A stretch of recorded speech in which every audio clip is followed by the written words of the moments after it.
Hey guys, so today I want to talk about conditioning your horse with a heart rate monitor. Um, been wanting to do this video for a little while now, but it's not that popular of a topic, and every time I try to do this video, this topic, Lacer is all in my face, which has prevented me from doing it in the past. But okay, we're just gonna power through this and still do it anyways. So you want to get your horse more fit. You want to condition your horse and stuff like that.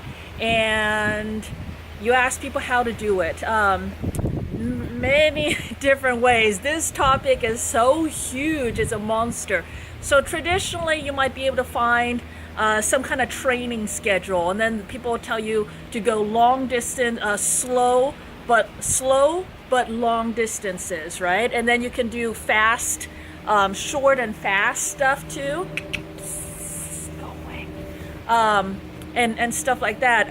And to change it up and do one day do hills, one day do sand. Target the different things that you're going to focus on for that day. That's all great advice. And then a lot of people will say you have to know your horse. That is excellent advice. There is absolutely no arguing that. Training with a heart rate monitor, then usually I'm the only person that'll bring it up, and then a lot of people will be like, usually the more traditional folk, they'll be like, well, that's not to replace knowing your horse. No, not at all. This is not to replace anything.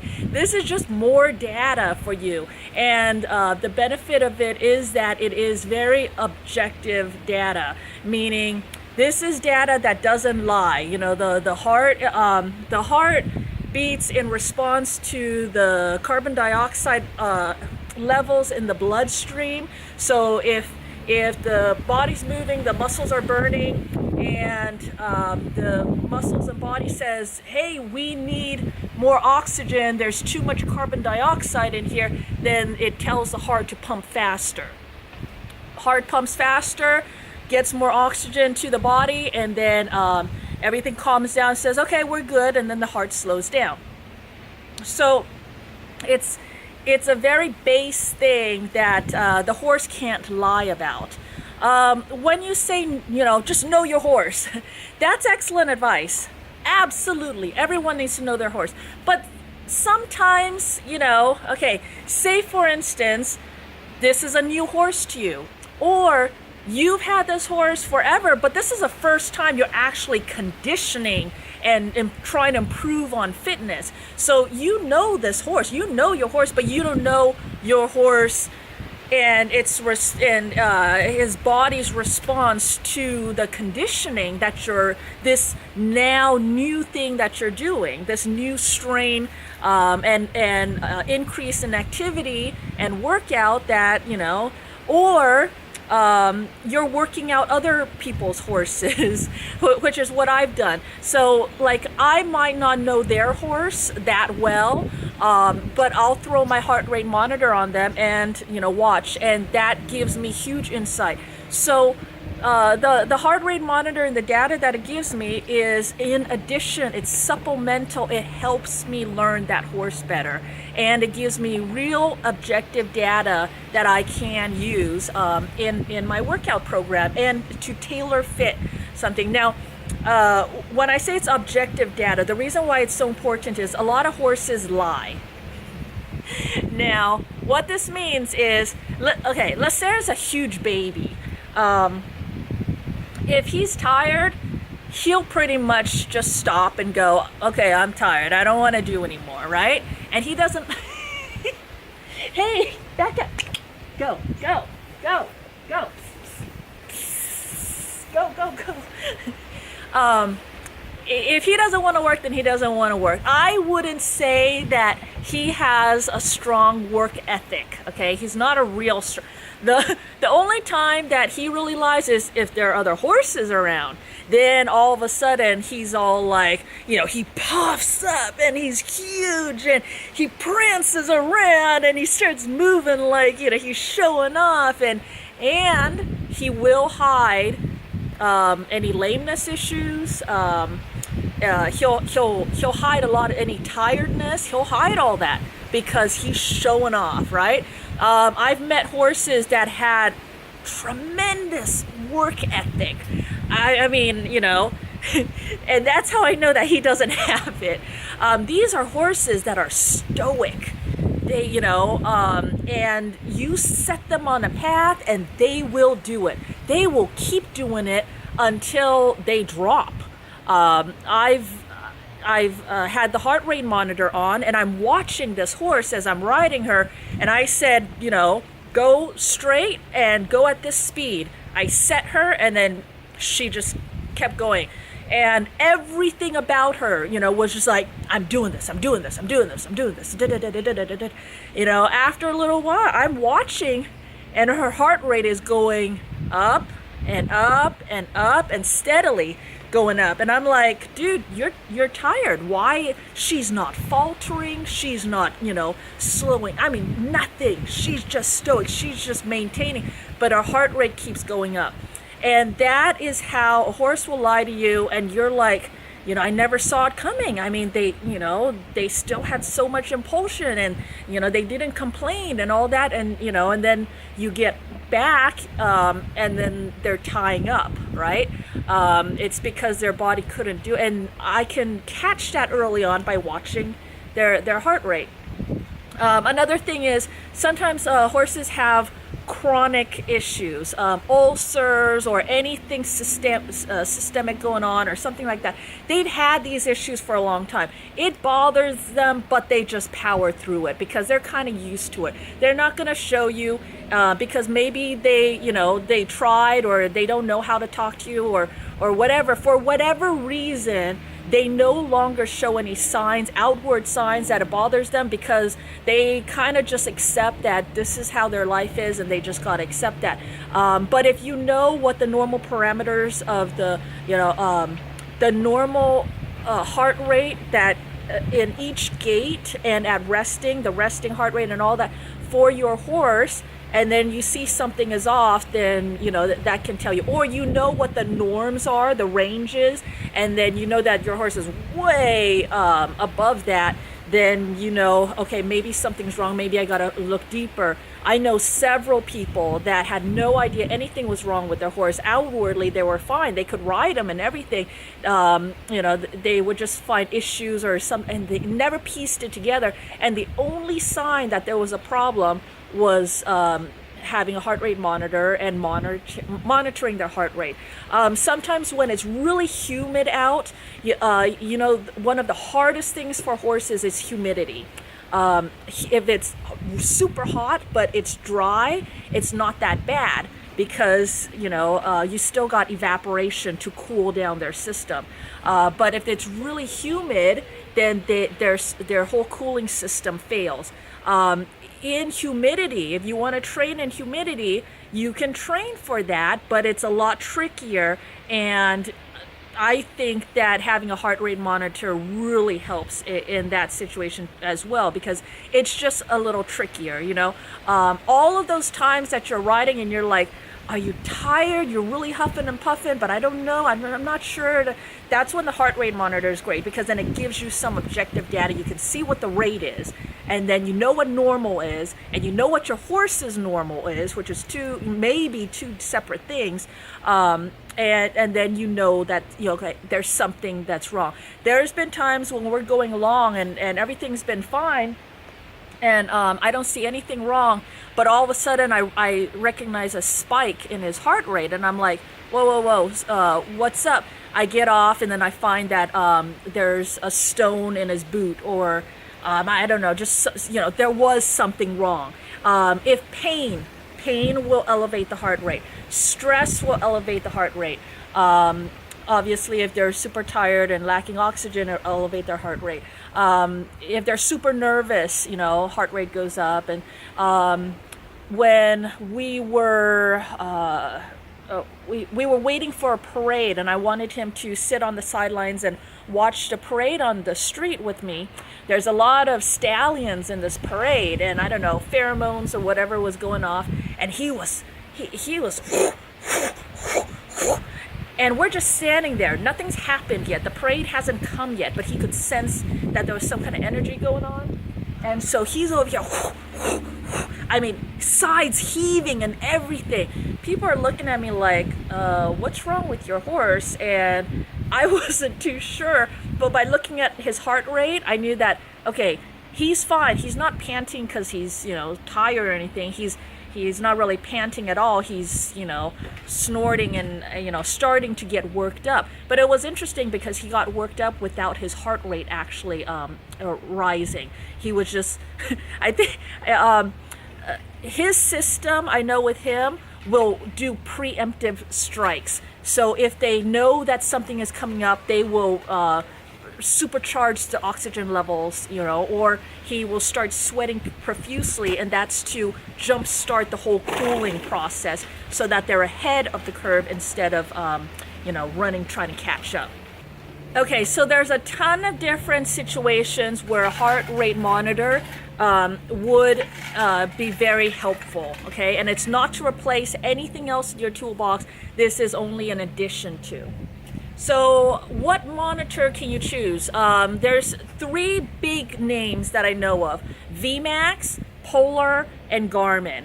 VMAX and Polar are more specifically designed for equines, and Garmin is one that is specifically designed for human athlete, top human athletes, for all their marathons and triathlons and swimmer, everything like that, right?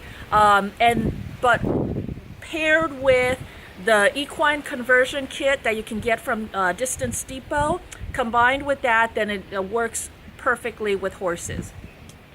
Now, I've never used a Polar, but I do have the VMAX, and every system out there that I know of, there's going to be 3 main components.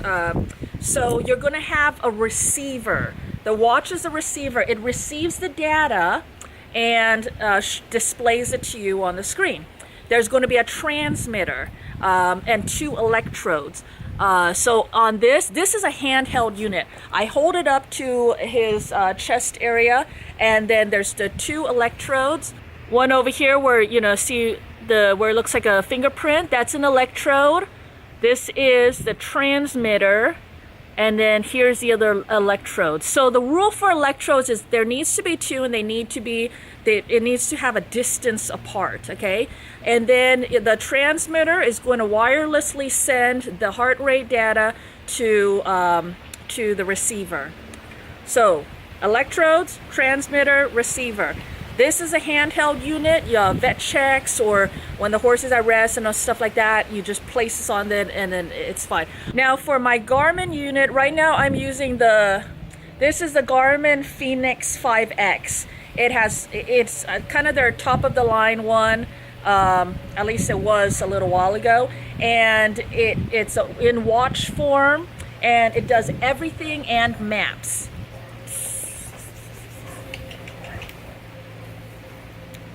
With that, you have the 2 electrodes and then the transmitter, which is the Garmin heart rate thing. It's a little thing. Usually it comes with a band. That band goes around your chest for humans.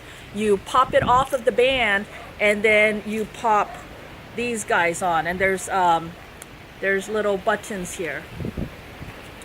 So with this one, I've put tape to try and save.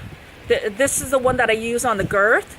So I just wrap it around the girth, and so it's down here. Hold on a second. And then the other one is going to go under his saddle up there. The play, I have my favorite spots, but just as long as one's under the saddle. This one I usually tuck under the saddle. This one I just tuck in the girth. So mine are super beat up, but that's basically what it's like. And the Velcro on this is completely useless now. But this string is, the wire is very, very thin, and tends to get torn apart and stuff. And that's why I've put duct tape in certain spots. This will lay flat against him and it'll alert me, and it'll kind of save it. When I started adding stuff like this to help with the wire, then it's lasted me a lot longer. And then you just have to make sure that these are wrapped up in a way that doesn't get caught on branches and get torn off and stuff like that. Okay, so how I would use this is, first you want to see what is your horse's resting heart rate. Okay, his used to be like in the 40s. Now it's 28 is his best. Some people Other people have noticed that the horse's resting heart rate does improve. Other people say that that is impossible. It doesn't happen. We know that it happens in humans, but people say, well, it doesn't work like that for horses and stuff. I've seen it happen. I know other people that have seen it happen. So whatever, okay? You decide whatever you want to believe. But at least know the resting heart rate. For an athlete, it should be in the low 30s to the 20s. If their resting heart rate is 40 some, then that's not good. It might be an indication that they're still young, immature, just super nervous or stuff like that. And as they get older, then they calm down and all that. So that might play a factor as well. But I know there are people that'll go, well, if I'm going to purchase an endurance horse, then I won't buy anything with a resting heart rate higher than X. Okay. Well, then I wouldn't have LeSair. Well, not just for that reason. I mean, there's plenty of other reasons why I shouldn't have him. But LeSair's heart rate was in mid to high 40s when I first got him, and now it's 28, and he's super fit. So that's the thing with the resting heart rate. Resting heart rate, I always use that when I saddle up. He has his heart rate monitors on, and the first thing I do is look and go, okay, what's our start? It's 28, then I know, hey, we are good to go. If I look down and his resting heart rate is 60, okay, I'm gonna know something is wrong, and I'm gonna search for what is wrong, and then I want to be super aware if I ride him, if I even choose to ride him that day. If it truly is 60, then something's really wrong. I will double check with a stethoscope or feel his jaw. There's pulse on his jawline. That's one of my favorite ways to check. And so I will double check to see if it's wrong, or if it's a fault of the heart rate monitor. If the electrodes aren't placed right, there's not enough conductive fluid between. So if your horse is perfectly dry and really thick fur, it might not be able to get a signal very well. So they have stuff like conductivity gel that you can purchase. I've never used this at all with him, but what I'll do is I'll take a sopping wet rag, and those spots, I will just soak those 2 spots, and then it'll evaporate and stuff, but by then he'll have worked up enough sweat, and sweat is a good conductor.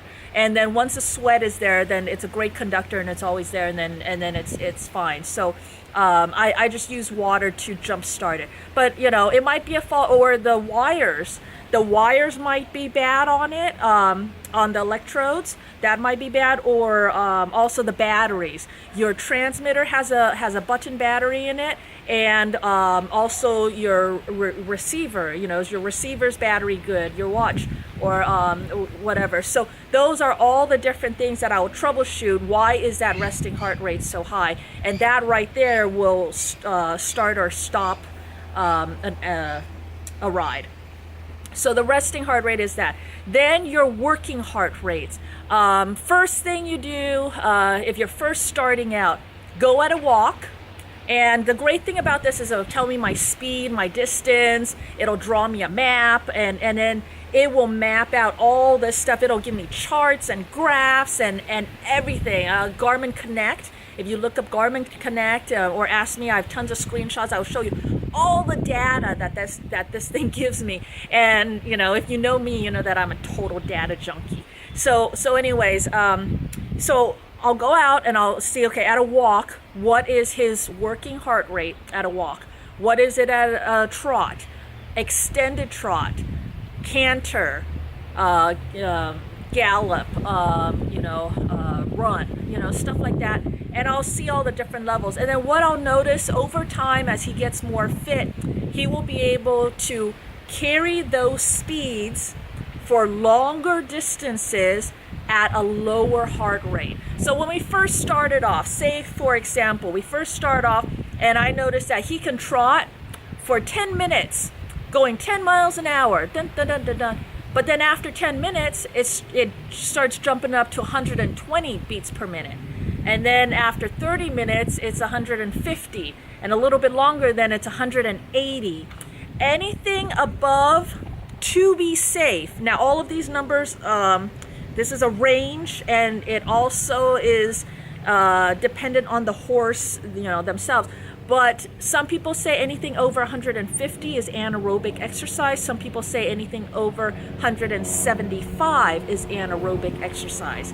Anaerobic exercise means that the body is exercising with an oxygen deficiency. Anaerobic means no air, no oxygen not enough oxygen getting into the body. So then they will be burning. So usually when you start feeling that burn, that might be an indication of anaerobic exercise. If they hit anaerobic exercise, you don't want them to be in that zone for longer than 15 minutes, especially when you're starting out. I tend to be even more conservative, and I'll say 10 minutes. And then we have to go back to aerobic. So slow down, stop, whatever. We go back to aerobic and then see. Now, when you come back to aerobic, then that's going to give you,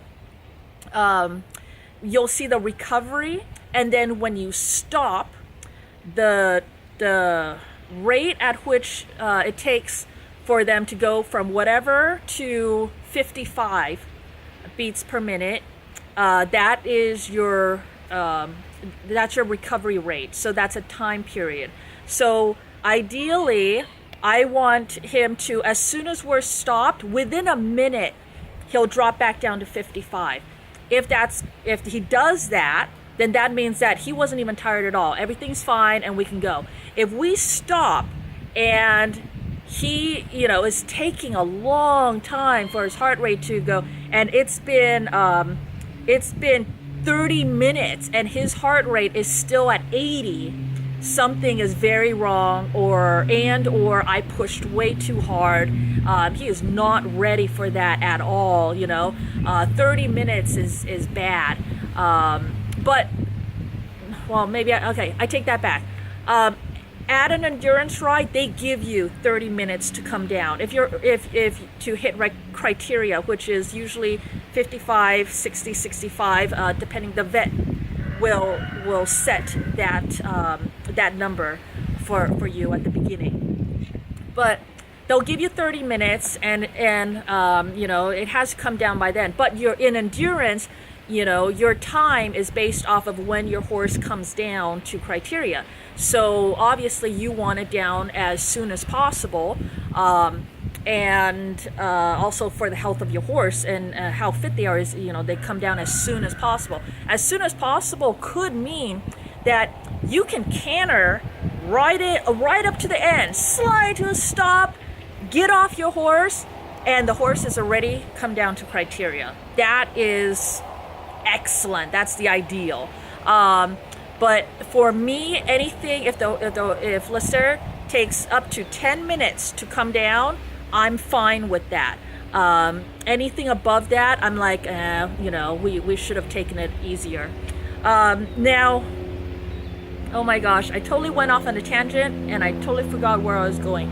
Okay, I think I was talking about working.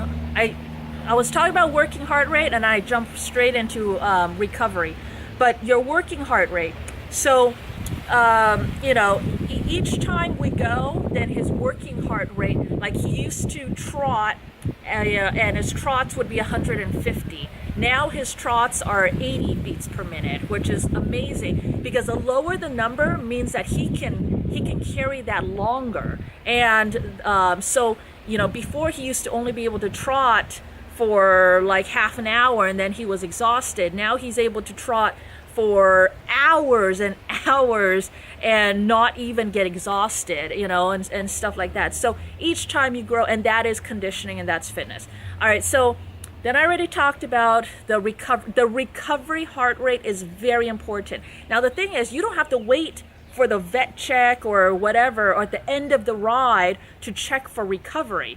The thing I do is I check the recovery heart rate all the time throughout the ride.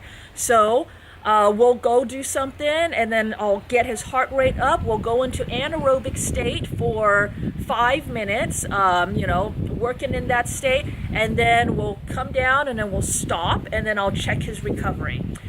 Sometimes that's super quick, because as soon as we stop, I check his recoveries. It's usually within a minute, it's down. All right, we're good to go. Let's keep going. But you know, obviously, if it's been a long time and we're sitting there and his pulse is just hanging, then I'll say, okay, that's enough of the hard stuff. We're just going to walk for the rest of the time, and then, you know, we'll go up and down. So it's this balance and this back and forth between anaerobic and aerobic exercise that forces them to improve. Anaerobic is stressful, you know, the body has no oxygen, the body's screaming for oxygen, but the body will learn how to deal with that, how to recover from that, and all that when you keep doing it. It's like working out, you know. I can take a 1 pound weight and just do this, you know, all day long and probably never get tired, right? But my muscle isn't going to get any bigger. Probably not at all, right? Because it's not hard for my muscle. The only way for my muscle to get harder or bigger is to get a heavier weight and push it to the point where it burns. And then when it starts burning, your trainer will say, nah, you know, give me 20 more. You're like, what? I'm already hurting. And they want you to keep pushing until it really, really burns. And even then, push some more and then stop, rest, and then do it all over again, right? But it's this going into that stress, that's what builds. That's what forces the body to say, oh, I'm not good enough, so let's improve. So that's how that works. Now, obviously, you can do all of your conditioning and training without a heart rate monitor. It's like I said before, it's not a necessity. You know, you can follow programs, and programs, they'll tell you, okay, for the first week, just do this. For the second week, just do this. But, you know, let's say something happens and you're not able to follow that. What does it mean? Does it mean you have to go all the way back to the beginning, or where did you stop off at, you know, and stuff like that. So with the heart rate monitor, all it means is there's not as much guesswork involved. There is still some things that you have to learn. Like sometimes the heart does lie in that, you know, if their body might be fine, but they're super stressed out and super excited or whatever, their heart rate might stay up, you know. So there's still interpretations. You know, okay, why is the heart rate up? Is it because they're excited, or is it because, you know, the workout was too hard this time? You know, so there's still guesswork involved, but it helps. Any little bit of data helps is my philosophy. So all of those times when you're in the middle of a ride and you're like not too sure, you know, am I pushing the horse too hard? Look at the heart rate. What, you know, get him back down. Watch how long it takes for him to come back down to 55 or 65, and you know, see how he is overall, and see if his heart rate is down, his respiration is good, and all that. You're probably good to go. And it just gives you it's just one extra piece of data, just his heart rate. It's not going to solve the world, but it does tell you a lot. So that's my whole thing about heart rate monitors. I love it. I've been using it for 11 years with this guy over here. And it's just one more thing that can help you out. So there you go, and I hope it helps. And if there are any questions, let me know. Be happy to help you out. Anyways, come here, Lister. You gonna say bye? Say bye? All right, talk to you later. Bye, guys.